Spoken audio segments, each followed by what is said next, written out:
మహాశివక్షేత్రమైన శ్రీకాళహస్తిని తలపించే విధంగా మా విశ్వనాథ స్వామి ఆలయంలో ఈనాడు ఒక అద్భుతమైన లీల ప్రత్యక్షమైంది.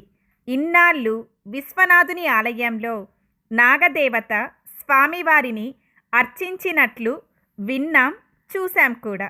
కానీ ఈనాడు చొల్లంగి అమావాస్య అనే అత్యంత విశేషమైన వేళ మేము ఆ విశ్వనాథుడికి అభిషేకం చేస్తున్న సమయంలో ఒక అద్భుతమైన దృశ్యం మా కన్నుల ముందే జరిగింది. శ్రీకాళహస్తిలో సాలీడు కాళహస్తీశ్వరుడిని అర్చించినట్లే ఇక్కడ కూడా క్షణకాలంలోనే ఒక సాలీడు ఆ మహాదేవుని మకర తోరణం పైన తన గూడును అల్లి స్వామివారికి రక్షణ గొడుగులా మార్చింది. ఇది సాక్షాత్తు స్వామివారి లీల. ఇక్కడ స్వామివారే స్వయంగా ఉన్నారు అనేందుకు ఇంతకన్నా గొప్ప నిదర్శనం ఏం కావాలి? ఇక్కడ సాక్షాత్తు మహాదేవుడు కొలువై ఉన్నాడని చెప్పేందుకు ఇదే ప్రత్యక్ష నిదర్శనం.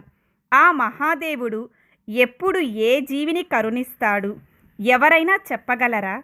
అంతటి కరుణా సముద్రుడు మా విశ్వనాథుడు. ఓం నమః శివాయ. Please like, share and subscribe.